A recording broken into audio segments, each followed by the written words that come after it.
हाय everyone. तो just wanted to blog कि कैसा चल रहा है। Last I logged in a video on my journey.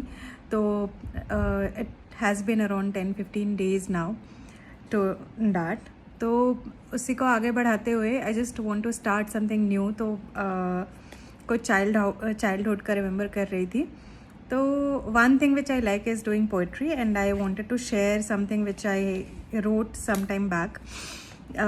I was going through a lot of stress and pain in my life, और उस वजह से और बाकी जो आसपास हो रहा था सोसाइटी में एज सच दुनिया में, तो उसके बारे में भी लिखा है। And as you can notice मैं घर पे बैठी हुई हूँ, कोई मेकअप नहीं है, कुछ नहीं है, बिकॉज आई जस्ट मुझे ओरिजिनल रहना था कि मैं जो भी बोल रही हूँ वो ओरिजिनली बोल रही हूँ। This is me. ऐसा कुछ भी बनावटी नहीं है, कुछ भी थोपा हुआ नहीं है। सो आई वॉन्ट एवरी वन कि जो शॉर्ट्स मैं पोस्ट करती हूँ उसमें तो मेकअप रहता है, क्योंकि आप फैशन का और वो सब रहता है। When I dress up, I love to dress up करना मुझे बहुत पसंद है। बट मेकअप का ऐसा एज सच कुछ नहीं है। मेकअप नहीं भी हुआ तो भी ठीक है। कभी तो मैं सिर्फ 90% ऑफ द टाइम्स तो मैं बाहर भी जाती हूँ, व्हेन आई स्टेप आउट, तो वो जस्ट एक फाउंडेशन और लिप ग्लॉस लेके निकल जाना है। इतना कोई भारी मेकअप वगैरह मुझे पसंद नहीं है, बिकॉज आई बिलीव कि मेकअप से स्किन भी बहुत ज़्यादा ख़राब होती है लॉन्ग टर्म में, and I don't want that to happen. तो मैं 90% ऑफ द टाइम्स बिना मेकअप के रहती हूँ। ओनली अगर कोई पार्टी वार्टी रहती है तो मैं थोड़ा करती हूँ। तो शायद टॉपिक से भटक गए, क्योंकि मुझे पोएम बोलना था, और ऐसा होता रहेगा मेरे साथ। When ever I log in, आप मेरे वीडियो देखोगे तो मैं टॉपिक से भटक जाती हूँ, क्योंकि मैं बहुत ज़्यादा बोलती हूँ और मुझे एक बात से दूसरी बात पे पहुँच जाती हूँ, जो ऑफ ट्रैक हो जाता है कई बार। तो दूसरे लोगों को इरिटेट हो जाता है, आई नो, बट थोड़ा सा बेयर विथ मी प्लीज़, बर्दाश्त कर लो थोड़ा सा प्लीज़, थोड़ा सा। ओके। तो मैंने जो आज मैं कुछ दो चीज़ें आपको सुनाने वाली हूँ। एक तो कि जब मैंने लिखने के लिए कलम उठाई, पेन उठाया, तो मुझे समझ में नहीं आ रहा था कि लिखूँ क्या। There are so many things, इतनी सारी चीज़ें हो रही है लाइफ में, दुनिया में, कि क्या बोलना है या क्या नहीं बोलना है। बोलने के लिए बहुत कुछ है, और फिर भी कोई शब्द नहीं मिल रहे हैं। There are no words which I can find. तो उस पर थोड़ा सा लिखा था। इट इज़ वेरी रॉ, बहुत ही अनफिनिश्ड रॉ सा है। इसमें मैंने कोई एडिटिंग नहीं की है। ये मैंने उस टाइम पे बस मतलब जो फील हो रहा था वो लिख दिया विदिन 5 मिनट्स, कि जो भी आ रहा था दिमाग में। तो मैं मानती हूँ कि मैं कुछ भी जब भी लिखती हूँ तो वो मुझे रॉ ही अच्छा लगता है, कि जो भी आपके दिमाग में उस टाइम पे जो भी इमोशंस आ रहे हैं वो आप लिखते चले जाओ, तो वो आपकी सच्चाई है, वो आपके दिल से आ रहा है, वो आपका सच है। और जो सच है वही लंबा टिकता है, वही अच्छा होता है, वही ठीक है आपके लिए। उसमें कुछ मिलावटें, एडिटिंग, ये वो सारा, तो आई एम नॉट सेइंग कि एडिटिंग करना बुरी बात है, उसको ठीक करना बुरी बात है, वो भी अच्छा है, बट वो एक प्रोफेशनल लेवल पे जाके करना ही ठीक रहता है। और मैं प्रोफेशनली नहीं लिखती, ऑल्दो मुझे कभी कभी बोला जाता है कि I should try it professionally, कुछ लिखना शुरू करना चाहिए मुझे। बट मैं ज़्यादातर पोएम्स अपनी फीलिंग्स को एक्सप्रेस करने के लिए लिखती हूँ, कि मुझे क्या फ़ील हो रहा है, मैं क्या फ़ील कर रही हूँ, मुझे कैसा लग रहा है, कैसा चल रहा है मेरे साथ, उससे मेरे पे क्या असर हो रहा है, नहीं हो रहा है, तो उसको एक्सप्रेस करने के लिए। तो पहला पोएम जो मैं बोलूँगी तो वो है, रहित है शब्दों से मेरी शब्दावली, क्योंकि मेरे एज आई टोल्ड यू कि मेरे पास शब्द नहीं मिल रहे थे। मुझे इतना सब कुछ दिमाग में आ रहा था, पूरा बहुत सारी करोड़ों चीज़ें आ रही थी दिमाग में, लेकिन मुझे कुछ समझ में नहीं आ रहा था। तो ऐसा है, रहित है शब्दों से मेरी शब्दावली, रहित है सुगंध से हर एक कली, पढ़ डाले सारे ग्रंथ मैंने, मस्तिष्क भर लिया ज्ञान से मैंने, परंतु रहित है कृष्ण से गीतावली। तो मैं कहना चाह रही थी कि चाहे जितने भी शब्द मैं ढूंढ रही हूँ लेकिन मुझे मिल नहीं रहे हैं, और चाहे मैं जितने भी बागान चली जाऊँ, चाहे जितने फूलों से मिलूँ, मुझे कोई फ्रेशनेस नहीं आ रही है। सुगंध से रहित कली का मतलब ये है कि कुछ भी अच्छा नहीं लग रहा लाइफ में। इतनी प्रॉब्लम्स हैं कि जो अच्छी चीज़ें हैं वो मुझ तक पहुंच नहीं पा रही है, मैं उसको फील नहीं कर पा रही हूँ। और चाहे मैं जितने बुक्स पढ़ूँ, मोटिवेशनल चीज़ें पढ़ूँ, लेकिन चाहे जितने भी ग्रंथ पढ़ लूँ, लेकिन मुझे ज्ञान से भर लूँ, सब लोग क्या कह रहे हैं क्या नहीं कह रहे, लेकिन फिर भी जो कृष्ण जो ज्ञान देना चाहते थे गीता में, शायद वो ज्ञान मेरे तक पहुंच नहीं रहा है, चाहे जितनी भी मैं किताबें पढ़ लूँ। तो इस पूरे पद्यांश का जो मैंने ये लिखा पैराग्राफ पोएम का, उसका मीनिंग यही था कि रहित, मैं एक बार फिर से बोलूँगी, रहित है शब्दों से मेरी शब्दावली, रहित है सुगंध से हर एक कली, पढ़ डाले सारे ग्रंथ मैंने, मस्तिष्क भर लिया सारे ज्ञान से मैंने, परंतु रहित है कृष्ण से गीतावली। दूसरा है, मुक्त नहीं मेरी अभिव्यक्ति, शब्दों का चयन करूं कैसे, रहित है शब्दों से मेरी शब्दावली, राम रहे नहीं अयोध्या में, कृष्ण को ही देने लगे गीता का ज्ञान, जब बाण बचे नहीं तरकश में, तब शब्दों को बनाया कर्कश। तो इसका ये लास्ट का थोड़ा अनफिनिश्ड था क्योंकि समझ में नहीं आ रहा था। तो जब मैं बोलती हूँ कि मुक्त नहीं मेरी अभिव्यक्ति, शब्दों का चयन करूँ कैसे, तो मैं इसमें ये कहना चाहती हूँ कि जो भी हम बोलना चाहते हैं, कई बार जो हम एक्सप्रेस करना चाहते हैं वो हम खुले तौर पे नहीं कर पाते, क्योंकि सोसाइटल नॉर्म्स की आप पे ये पाबंदी है, ये नॉर्म्स है, ये है वो है, आपको ऐसे फॉलो करना है, आपको ऐसे बोलना चाहिए, आपको ऐसे नहीं बोलना चाहिए, आपको किससे कैसे बात करनी चाहिए, किससे नहीं करनी चाहिए, वो सारी बहुत सारी जंजीरें होती है आपके पैर में। आप कई बार नहीं बोल पाते हो, कई बार आपको ये भी लगता है कि आपके ऊपर बहुत सारी जजमेंट्स होंगी और इसलिए आप अपने आप को एक्सप्रेस नहीं कर पाते हो, अभिव्यक्त नहीं कर पाते हो, और उस वजह से आप वर्ड्स को नहीं चुन पाते हो, शब्दों का चयन नहीं कर पाते हो कि मैं बोलूँ तो बोलूँ क्या। और ऐसा मेरे साथ बहुत हो रहा था और इसलिए मैंने ये लिखा। तो इसको मैं दोबारा से पूरे पोएम को एक बार रिकैप कर देती हूँ। रहित है शब्दों से मेरी शब्दावली, रहित है सुगंध से हर एक कली, पढ़ डाले सारे ग्रंथ मैंने, मस्तिष्क भर लिया ज्ञान से मैंने, परंतु रहित है कृष्ण से गीतावली। मुक्त नहीं मेरी अभिव्यक्ति, शब्दों का चयन करूं कैसे, रहित है शब्दों से मेरी शब्दावली। और इसके बाद फिर कुछ दिनों बाद मैंने जो लिखा था वो ये था कि मैं बहुत ज़्यादा परेशान हो गई थी कि लोग क्या कह रहे हैं, नहीं कह रहे हैं, मैं किसकी बात सुनूं नहीं सुनूं, मैं कैसे क्या करूं, लोग इतने जजमेंट्स पास कर रहे हैं।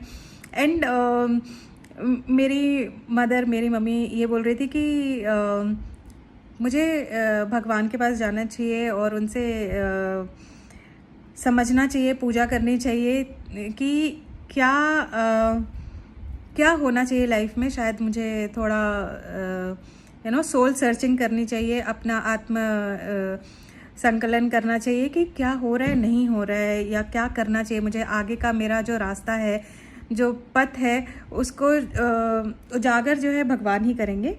तो जब मैंने सोचा कि अगर मुझे भगवान से बात करनी है तो मैं क्या बात कर सकती हूँ, मैं क्या बोलूँ क्या नहीं बोलूँ, तो उस पर मैंने लिखा था। क्योंकि मैं भगवान शिव को बहुत मानती हूँ, मैं उनकी भक्त हूँ। मुझे अभी मैंने 2 महीने श्रावण का भी व्रत रखा था। तो मेरे लिए अगर होता है कि मुझे भगवान से बात करनी है तो मेरे लिए होता है गो टू भगवान शिव जी ये हैं कि मुझे उनसे बात करनी है। तो मैंने लिखा था, देवों के देव महादेव, देवों के देव महादेव, विश्व है पीड़ित परंतु किसी को नहीं खेद, भिन्नता जो प्रकृति को सुंदरमयी है करती, भिन्नता वही कर रही हृदयों को छलने। तांडव छिड़ा है समाज के रंगों में, कलयुग नाच रहा थिड़क थिड़क अंगों में, चहु दिशाएं कर रही है शोर, त्राही माम की लगी है होड़। फिर से बोलूंगी। तो इसमें मैं लिख रही थी कि विश्व में इतने सारे पीड़ित हैं, इतना दर्द है, इतना दुख है, लेकिन किसी को भी इस बात का कोई खेद नहीं है। सब अपने आप में ही है। जो अनेकता आपने बनाई है, पूरा विश्व इतना सुंदर है, इतना डिफरेंस है, उस भिन्नता को सुंदर बनाया है भगवान ने। लेकिन उस भिन्नता को इस्तेमाल करके कुछ लोग दूसरों के दिलों को छलनी करना चाहते हैं, उसको इस्तेमाल करके दूसरों को बांटना चाहते हैं। जबकि वो भगवान ने सुंदरता इतने रंग बिरंग बनाए थे कि एक इंद्रधनुष बने सारे रंगों को मिला के, लेकिन उसको अलग अलग करके रंगों में भेदभाव किया जा रहा है। तांडव छिड़ा है समाज के रंगों में। तो जो जितने भी समाज में जितनी भी अनेकताएं हैं, उसमें तांडव छिड़ा हुआ, इतने लड़ाई झगड़ा इतना सब कुछ चल रहा है। कलयुग नाच रहा थिड़क थिड़क अंगों में। तो कलयुग जो है हर किसी के अंग में बस चुका है। हर किसी को प्रेरित कर रहा है, भ्रमित कर रहा है, दूसरों को अज्ञान की तरफ धकेल रहा है। तो इसीलिए मैंने लिखा कि थिड़क थिड़क अंगों में, हर किसी के अंग में एक एक कण में घुस चुका है कलयुग। चहु दिशाएं कर रही है शोर, त्राही माम की लगी है होड़। तो हर दिशा से अगर आप सुने तो कोई ना कोई रो रहा है, गुहार लगा रहा है, त्राही माम कर रहा है कि मेरे पे कृपा करो, हे ईश्वर, हे भगवान। आपके जो भी भगवान है, अल्लाह है, जीसस है, ईश्वर, कृष्ण है, आप जिस भी भगवान को मानते हो, उनकी तरफ हर कोई प्रार्थना कर रहा है कि प्लीज़ आप मेरे को मदद कीजिए। होड़ लगी हुई है कि मुझे देखिए, मेरी मदद कीजिए, मेरे पास आइए और मेरे जो कष्ट हैं उसको दूर कीजिए। दूसरा पैराग्राफ लिखा मैंने, जो लास्ट भी है। देश प्रांत विवेक सब हो रहे नष्ट, देश प्रांत विवेक सब हो रहे नष्ट, स्वार्थी समाज स्वार्थी व्यक्ति बस देख रहे सब अपना कष्ट। कष्टों का कोई आदि और अंत नहीं, जीवन में बस अब पतझड़ कोई बसंत नहीं। राम की मूर्ति खड़ी कर रावण को भजे है माला, स्त्री को माता बोल उसी के साथ दुष्कर्म कर डाला। चहु दिशाएं कर रही है शोर, त्राही माम की लगी है होड़। तो इससे मैं ये कहना चाहती थी कि जो देश है, प्रांत है, सबके टुकड़े हो रहे हैं, सब नष्ट हो रहा है। विवेक जो है, आपका जो सद्बुद्धि है, वो नष्ट हो रही है। समाज बहुत स्वार्थी हो चुका है और हर एक व्यक्ति स्वार्थी हो गया है। सब अपना अपना कष्ट देख रहे हैं, दूसरों के बारे में नहीं सोच रहे हैं। और जो कष्ट है, जो पेन है, उसका कोई ना ही तो आदि है ना अंत है। मतलब ना ही तो स्टार्टिंग समझ में आ रही है कि कहाँ से स्टार्ट हो रहा है, ना ही तो कहाँ पे एंड होगा जाके, वो भी नहीं समझ में आ रहा है। तो ना ही तो आदि है ना अंत है। जो कष्ट है उनका ना कोई आदि है ना अंत है। और लग रहा है कि जैसे जीवन में बस पतझड़ हो गया है और कोई बसंत नहीं। तो मतलब कि सिर्फ सूखा सूखा है, कुछ भी खिले हुए फूल नहीं है, बसंत नहीं है, कोई सुख नहीं है। इसका मतलब यह है कि दुख ही दुख फील हो रहा है, कोई सुख नहीं है। राम की मूर्ति खड़ी करके रावण को भजे है माला। मतलब कि लोग जो है दिखावा ऐसा कर रहे हैं कि अरे हम तो बहुत अच्छे हैं, लेकिन काम दुष्कर्म कर रहे हैं। राम की मूर्ति खड़ी करके रावण की माला भजते हैं। मतलब कि आप नाम तो वो कहते हैं ना, मुंह में राम राम बगल में छुड़ा, तो वैसा ही है कि राम का नाम लेते हैं लेकिन काम दुष्कर्म करते, रावण वाले काम करते हैं। स्त्री को माता बोल उनके साथ दुष्कर्म कर डाला। तो हम स्त्री को बोलते हैं कि माता है, जननी है, लेकिन फिर भी उसी के साथ दुष्कर्म कर रहे हैं। और सिर्फ ये दुष्कर्म सिर्फ रेप तक सीमित नहीं है, आप डोमेस्टिक वायलेंस करते हैं, आप बेच देते हैं, ह्यूमन ट्रैफिकिंग हो रहा है, बहुत कुछ है। तो जो अब्यूज़ है, जो एक सिस्टम है कि ज़्यादातर हायरार्कियल सिस्टम, पैटर्नल सिस्टम है कि मर्द ही डिसीजन मेकर है, ये है, वो है, वो अभी भी है। बहुत कुछ चेंज हुआ है, दुनिया प्रोग्रेस हुई है, लेकिन अभी भी मेजॉरिटी में यही चल रहा है। तो इसलिए हर दिशा से त्राही माम की पुकार आ रही है। तो ये मैंने लिखना चाहा, ये मेरी अभिव्यक्ति है। तो मैं इसको एक बार दोबारा पढ़ती हूँ पूरा एक साथ। देवों के देव महादेव, देवों के देव महादेव, विश्व है पीड़ित परंतु किसी को नहीं खेद, विश्व है पीड़ित परंतु किसी को नहीं खेद, भिन्नता जो प्रकृति को सुंदरमयी है करती, भिन्नता वही कर रही हृदयों को छलनी। तांडव छिड़ा है समाज के रंगों में, तांडव छिड़ा है समाज के रंगों में, कलयुग नाच रहा थिड़क थिड़क अंगों में। चहु दिशाएं कर रही है शोर, त्राहिमाम की लगी है होर। देश प्रांत विवेक सब हो रहे नष्ट, स्वार्थी समाज स्वार्थी व्यक्ति बस देख रहे अपना ही कष्ट। कष्टों का कोई आदि कोई अंत नहीं, कष्टों का कोई आदि कोई अंत नहीं, जीवन में बस अब पतझड़ कोई बसंत नहीं। राम की मूर्ति खड़ी कर रावण की भजे है माला, राम की मूर्ति खड़ी कर रावण की भजे है माला, स्त्री को माता बोले उसी के साथ दुष्कर्म कर डाला। चहु दिशाएं कर रही है शोर, त्राहिमाम की लगी है होर। बस आज मैं इतना ही थॉट अपना शेयर करना चाहती थी कि ऐसा मैंने लिखा, ऐसा चल रहा था कि मैं अपने स्ट्रगल्स, मैं अपने कष्ट जो है पब्लिकली इस तरह से प्रेजेंट नहीं करती, इसलिए मैंने ये जो अभिव्यक्ति है, जो एक्सप्रेशन है, वो पोएम्स के थ्रू करना चाहा। और मैं इंग्लिश में भी लिखती हूँ, हिंदी में भी लिखती हूँ, बट मुझे हिंदी में लिखना ज़्यादा पसंद है। एंड उम्मीद करती हूँ कि आप सबको भी ये पसंद आए और अच्छा लगे, और मुझे लगता है कि बहुत लोग इससे रिलेट करेंगे। अगर आप रिलेट करते हैं तो प्लीज़ सब्सक्राइब करें, शेयर करें, कमेंट करें, लाइक करें। और मैं चाहूँगी कि आप सब्सक्राइब करें ताकि इससे मुझे भी सपोर्ट मिले कि मैं इस तरह से प्रेजेंट कर सकूं कि क्या स्ट्रगल्स होते हैं विमेन एज सच दुनिया में। मैं ऐसी सो कॉल्ड फेमिनिस्ट नहीं हूँ। मुझे लगता है कि जो अत्याचार होता है या पेन होता है या वो मर्द औरत सबके साथ होता है, कहीं पे विमेन के साथ स्केल ज़्यादा है क्योंकि वो समाज इस तरह का चलता आ रहा है। But otherwise I think distortion है, डिस्टॉर्टेड सोसाइटी है।